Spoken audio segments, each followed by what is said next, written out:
अस्सलामुअलैकुम गाइस। पिछले कुछ दिनों से कितने भाई बहन के दिमाग में ये कंफ्यूजन चल रही है, क्या ध्रुव राठी जेल जाएंगे?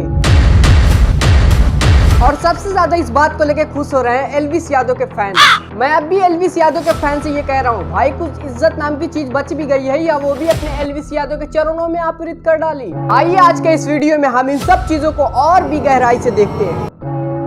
देखिए 7 जुलाई 2024 को ध्रुव राठी एलविस यादव की रिप्लाई में एक वीडियो अपलोड करते हैं। उस वीडियो के एक पार्ट में बीजेपी के कुछ मेंबर थे, ध्रुव राठी ने उनको गालीबाज और हिंसक बताया था। ये बीजेपी 2016 पेज जिसने जर्नलिस्ट स्वाति चतुर्वेदी के खिलाफ बहुत ही भद्दी भाषा लिखी, इसे भी नरेंद्र मोदी फॉलो कर रहे थे। बीजेपी 2014 अवनीश चौबे, कुल आदित्य, महावीर एम जैसे कितने और ऐसे थ्रेटनिंग और अब्यूजिव हैंडल्स हैं जिन्हें प्रधानमंत्री फॉलो कर रहे थे। इतना ही नहीं, प्रधानमंत्री मोदी ने तो अंकित जैन, सुरेश नखवा, तेजिंदर बग्गा जैसे कुछ हिंसक गालीबाज ट्रोल्स को अपने ऑफिशियल रेजिडेंस पर पोस्ट भी किया था। क्या पहले चेक नहीं कर सकते थे कि ये कैसे लोग हैं? उनमें सुरेश नखवा के साथ 2 और लोगों का भी नाम था। गाइस इसी वजह से सुरेश नखवा दिल्ली के डिस्ट्रिक्ट कोर्ट में चले गए और वहां पे उन्होंने कहा कि देखिए ध्रुव राठी ने मुझ पर इल्जाम लगाया है, न ही मैंने किसी को गाली दी है और न ही कुछ ऐसा कहा है।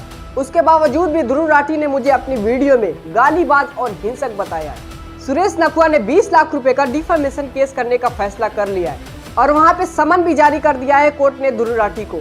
अब आप सोच रहे होंगे कि ये समन होता क्या है, क्या इससे ध्रुव राठी को जेल जाना पड़ेगा?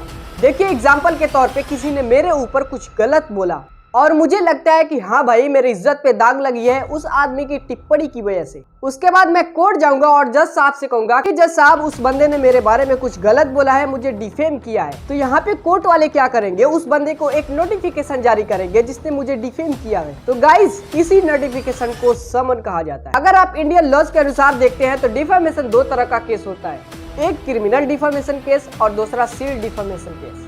और कुछ लॉज हैं जो हमें जानना बहुत ही जरूरी है क्रिमिनल और सिविल डिफेमेशन केस में।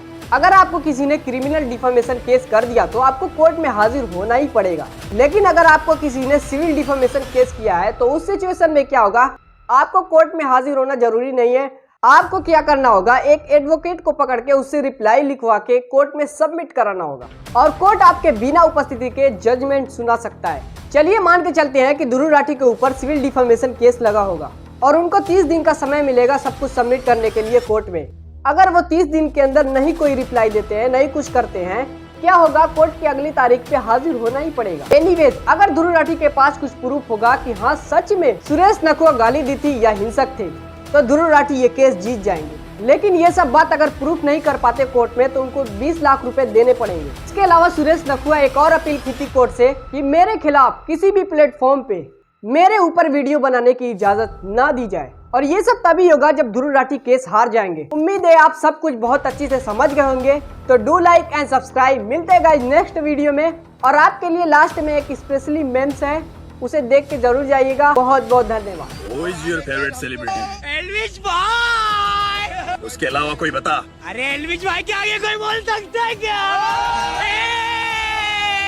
एल्विश पागल है क्या तू? भाई। अरे एल्विश भाई के आगे साले कुत्ते, उसकी भी बेइज्जती कराने लग रहा है अपनी भी। दिमाग का बीज नहीं मानना है, बोलिए एक बार। अरे एल्विश